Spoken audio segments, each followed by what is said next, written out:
தலைப்பு செய்திகள். யாழ் போதனா வைத்தியசாலைக்கு முன்பாக கஞ்சா வியாபாரம். மட்டக்களப்பில் உடைக்கப்படும் குளம், ஆர்ப்பாட்டத்தில் ஈடுபட்ட மக்கள். புதிய பாப்பரசர் பட்டியலில் இலங்கை கர்தினாலின் பெயர். 2 தேர்தல்களிலும் மக்களை ஏமாற்றிய திசை காட்டியினர். சீனாவில் வரலாற்றில் முதன்முறையாக 10G சேவை. இனி விரிவான செய்திகள். யாழ்ப்பாணம் போதனா வைத்தியசாலைக்கு முன்பாக கஞ்சா போதைப்பொருள் விற்பனையில் ஈடுபட்ட குற்றச்சாட்டில் சுகாதார தொழிலாளி ஒருவரை போலீசார் கைது செய்துள்ளனர். வைத்தியசாலை முன்றலில் கஞ்சா வியாபாரத்தில் ஒருவர் ஈடுபட்டு வருவதாக போலீஸ் புலனாய்வு பிரிவினருக்கு கிடைத்த தகவலின் அடிப்படையில் நபரை கைது செய்ய சோதனையிட்டனர். இதன்போது அவரது உடைமையிலிருந்து 25 கிராம் கஞ்சா போதைப்பொருள் மீட்கப்பட்டுள்ளது. அதனை அடுத்து கைது செய்யப்பட்ட நபரை போலீஸ் நிலையம் கொண்டு சென்று மேலதிக விசாரணைகளை போலீசார் முன்னெடுத்துள்ளனர். மட்டக்களப்பு ஏறாவூர்பற்று செங்கலடி பிரதேச செயலாளர் பிரிவுக்குட்பட்ட பாலர்சேனை பகுதியில் உள்ள சங்குலக்குளம் ஒரு சில தனி நபர்களினால் உடைக்கப்படுவதாக தெரிவித்து அப்பகுதி மக்கள் ஆர்ப்பாட்டத்தில் ஈடுபட்டுள்ளனர். குறித்த ஆர்ப்பாட்டம் கடந்த திங்கட்கிழமை செங்கலடி பிரதேச செயலகம் முன்னர் இடம்பெற்றுள்ளது. செங்கலடி சந்தி பிரதான வீதி சந்தியில் ஒன்றிணைந்த இழுப்படி சேனை கிராம மக்கள் பேரணியாக செங்கலடி பிரதேச செயலகம் வரை சென்று செங்கலடி பிரதேச செயலகம் முன் ஆர்ப்பாட்டத்தில் ஈடுபட்டுள்ளதுடன் செயலக வளாகத்திற்குள்ளும் நுழைந்து ஆர்ப்பாட்டத்தில் ஈடுபட்டுள்ளனர். இதன்போது குளத்தை உடைப்பதை நிறுத்து, அரசு அதிகாரிகளே எமது பிரச்சினைக்கு தீர்வு காணுங்கள், அரசே எமக்கு உதவு போன்ற வாசகங்கள் எழுதப்பட்ட பதாதைகளுடன் ஆர்ப்பாட்டக்காரர்கள் சுமார் 1 மணி நேரம் ஆர்ப்பாட்டத்தை நடத்தியுள்ளனர்.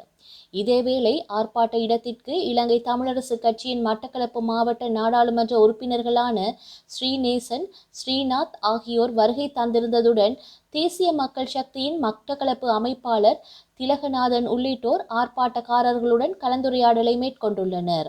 செங்கலடி பிரதேச செயலாளர் கே தனபாலசுந்தரம் ஆர்ப்பாட்டக்காரர்களிடம் கலந்துரையாடி சம்பந்தப்பட்ட திணைக்களங்கள் மற்றும் அதிகாரிகளுடன் கலந்துரையாடி இதற்கான தீர்வை பெற்றுத் தருவதாக வாக்குறுதி அளித்ததை அடுத்து ஆர்ப்பாட்டக்காரர்கள் பிரதேச செயலாளரிடம் தமது மனுவை கையளித்து கலைந்து சென்றனர்.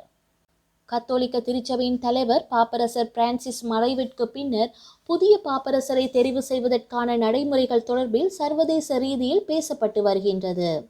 இந்நிலையில் அடுத்த பாப்பரசருக்கான தெரிவு பெயர் பட்டியலில் இலங்கையின் கொழும்பு பேராயர் கர்தினால் மெல்கம் ரஞ்சித்தை பல சர்வதேச ஊடகங்கள் பெயரிட்டுள்ளன.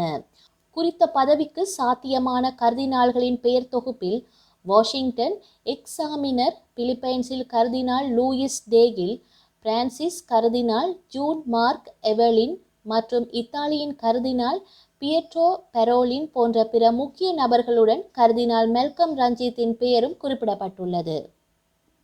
ஜனாதிபதி அனுரகுமார திசாநாயக்க தலைமையிலான JVP அரசாங்கத்தின் வெற்று வாக்குறுதிகளை வழங்கும் அரசியலால் இன்று வளமான நாட்டையும் அழகான வாழ்க்கையையும் உருவாக்கும் நடவடிக்கை சீரழிந்துள்ளது. ஜனாதிபதி தேர்தல் மற்றும் பொது தேர்தல்களில் பொய் மற்றும் ஏமாற்று வேலைகளை செய்து மக்களை ஏமாற்றிய போதாக்குறைக்கு தற்போது உள்ளூராட்சி தேர்தலிலும் அதனையே முன்னெடுத்து கிராமத்தில் தமது பொய்யர்களுக்கு அதிகாரத்தை பெற்று தருமாறு கோரி வருகின்றனர். எனவே 3வது தடவையாகவும் இவர்களிடம் ஏமாறப் போகிறீர்களா என எதிர்க்கட்சி தலைவர் மக்களிடம் கேள்வி எழுப்பியுள்ளார். எதிர்வரும் உள்ளூராட்சி மன்ற தேர்தல் நிமித்தம் பெலியத்த தேர்தல் தொகுதியில் நடைபெற்ற பிரதேச மட்ட கூட்டத்தில் கலந்து கொண்டு உரையாற்றும் போதே எதிர்க்கட்சி தலைவர் சஜித் பிரேமதாச இவ்வாறு தெரிவித்துள்ளார்.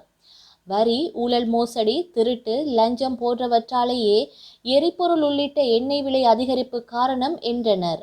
இவற்றை நீக்கி எண்ணெய் விலையை குறைக்கலாம் என்று மேடைக்கு மேடை முழங்கினர்.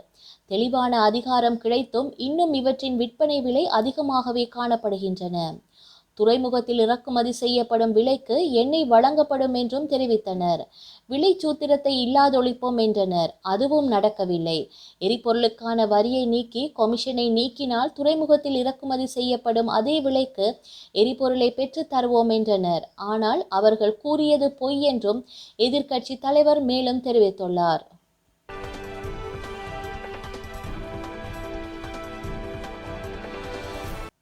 பரிசுத்த பாப்பரசர் பிரான்சிஸ் மறைவை தொடர்ந்து வத்திக்கானில் தற்காலிக தலைவராக அமெரிக்க கர்தினால் கெவின் பெரல் நியமிக்கப்பட்டுள்ளதாக தகவல்கள் தெரிவிக்கின்றன.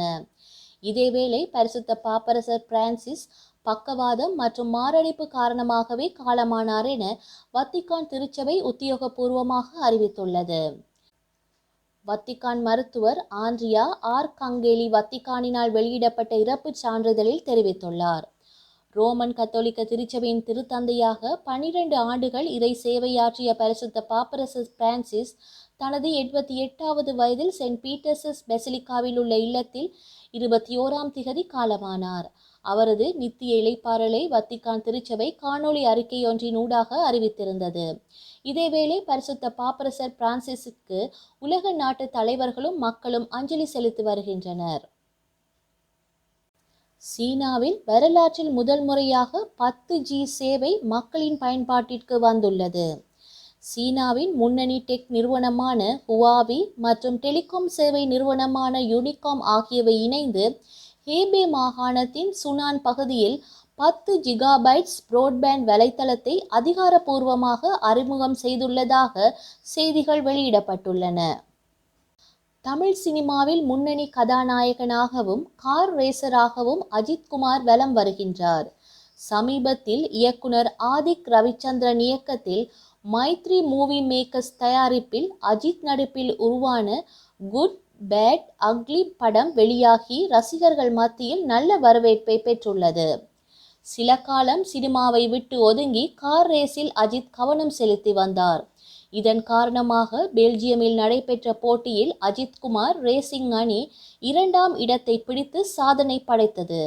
இந்நிலையில் இது குறித்து நடிகர் அஜித் கூறியதாவது: ரேசிங் பயிற்சி முதல் வெற்றி வரை உங்களின் ஆதரவின்றி GD4 ரேஸில் வென்றிருக்க முடியாது. இதனை சாத்தியமாக்கிய அனைவருக்கும் நன்றி என தெரிவித்துள்ளார். ஏற்கனவே துபாயில் நடைபெற்ற போட்டியிலும் இத்தாலியில் நடைபெற்ற போட்டியிலும் 3வது இடத்தை அஜித்குமார் கார் ரேசிங் அணி பெற்றிருந்தமை குறிப்பிடத்தக்கது. பஹல்காம் பகுதியில் குதிரைகள் அல்லது நடந்து மட்டுமே செல்லக்கூடிய பைசரன் என்னும் புகழ்பெற்ற சுற்றுலா தலத்தில் நேற்று வழக்கம்போல் சுற்றுலா பயணிகள் வருகை இருந்தது. அப்போது அங்கு வந்த அடையாளம் தெரியாத முகமூடி அணிந்த தீவிரவாதிகள் கூடியிருந்த மக்கள் மீது துப்பாக்கிச் சூடு நடத்திவிட்டு தப்பிச் சென்றுள்ளனர். இந்த தாக்குதலில் 12 சுற்றுலா பயணிகளின் உடலில் துப்பாக்கி குண்டுகள் பாய்ந்து படுகாயமடைந்த நிலையில் அதிகாரிகள் அவர்கள் அனைவரையும் ஹெலிகாப்டர் மூலமாக மீட்டு மருத்துவமனையில் அனுமதித்துள்ளனர். இந்நிலையில் படுகாயமடைந்தவர்களில் ஒருவர் சிகிச்சை பலனின்றி பலியாகியுள்ளார். இந்த தாக்குதலுக்கு இதுவரை எந்த ஒரு பயங்கரவாத அமைப்பும் பொறுப்பேற்கவில்லை. மேலும் அந்த பகுதி முழுவதும் பாதுகாப்பு படையினர் குவிக்கப்பட்டு பாதுகாப்பு பலப்படுத்தப்பட்டுள்ளது. வரலாற்றில் இன்று